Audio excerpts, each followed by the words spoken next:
మేము దయగా మండలం పెసరకుంట గ్రామంలో ఉన్నాం. సో ఈ పెసరకుంట గ్రామంలో వీళ్ళంతా కూడా పేద దళిత వర్గాలకు చెందిన కుటుంబాలు. దాదాపుగా 14 మందికి 2002లో ఇక్కడ స్థానిక ఎంఆర్ఓ గారు ఈ ప్రభుత్వ భూమిలో మరి ఇల్లు అలాట్ చేయడం జరిగింది.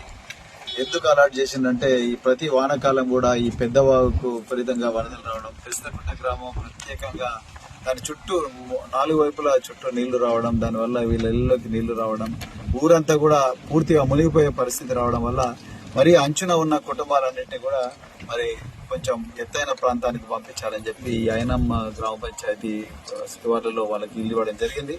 అయితే మరి ఈ భూమి దాదాపు 1 ఎకరం ఉన్నది ప్రభుత్వ భూమి. కానీ ఒక 3 రోజుల క్రితం వీళ్ళు కట్టుకున్న ఇళ్లను కూడా ఇక్కడ ఉండే మరి స్థానిక కార్యదర్శి, పంచాయతీ కార్యదర్శి వచ్చి మొత్తం కూడా కూలగొట్టడం జరిగింది బుల్డోజర్. వీళ్ళు ఎంఆర్ఓ మాకు ఇవన్నీ అలాట్ చేసిందని చెప్పినప్పటికీ కూడా కూలగొట్టడం జరిగింది. నేను ఇలా మరి ప్రభుత్వాన్ని అడుగుతా ఉన్నా, అయ్యా ముఖ్యమంత్రి గారు, మరి ఆనాడు బీఆర్ఎస్ ప్రభుత్వం పేదోళ్ల పట్ల దౌర్జన్యం చేసింది.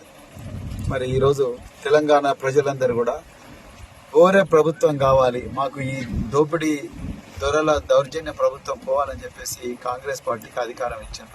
మరి కాంగ్రెస్ పార్టీ అధికారంలోకి వచ్చిన తర్వాత కూడా ఈ పేద కుటుంబాల మీద మళ్ళీ అదే దౌర్జన్యాలు కొనసాగుతున్నాయి. మీరు ఒకసారి ఆలోచించాలి. మరి ఇక్కడ మరి అధికారులు మీకు చెప్పి చేస్తున్నారా, చెప్పకుండా చేస్తున్నారా?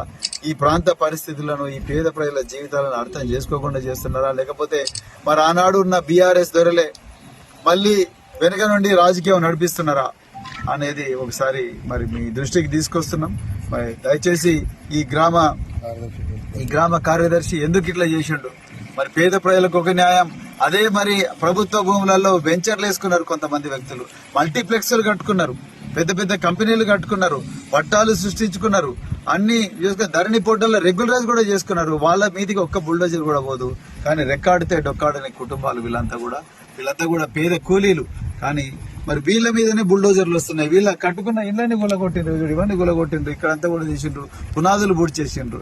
1 ఎకరం వీళ్ళకి ఎంఆర్ఓ ఇచ్చిన సర్టిఫికెట్ ఆ పత్రం చూపిస్తే కూడా వినకుండా మరి గ్రామ పంచాయతీ కార్యదర్శి చేసిండు. ఆయన మీద తప్పకుండా యాక్షన్ తీసుకోవాలి.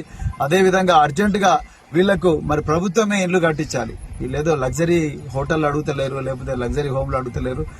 ఉండడానికి ఒక జాగా కావాలంటారు, లేకపోతే వాగులలో కొట్టుకొని పోతారు. సో అందుకొరకే మరొకసారి మరి ప్రభుత్వాన్ని నేను డిమాండ్ చేస్తున్నా, ఈ దౌర్జన్యకరమైన చర్యలు ఆపాలి. అదేవిధంగా ఈ ఇట్లా కూలగొట్టిన ఇళ్లను మళ్ళీ వెంటనే కట్టించాలి, ప్రభుత్వమే కట్టించాలి. లేకపోతే వీళ్ళు రోడ్ల మీద పడే పరిస్థితి ఉన్నది. అన్ని సౌకర్యాలు వీళ్ళకి కల్పించాలి అని చెప్పి కోరుకుంటూ మరొక చోట థ్యాంక్ యూ వెరీ మచ్.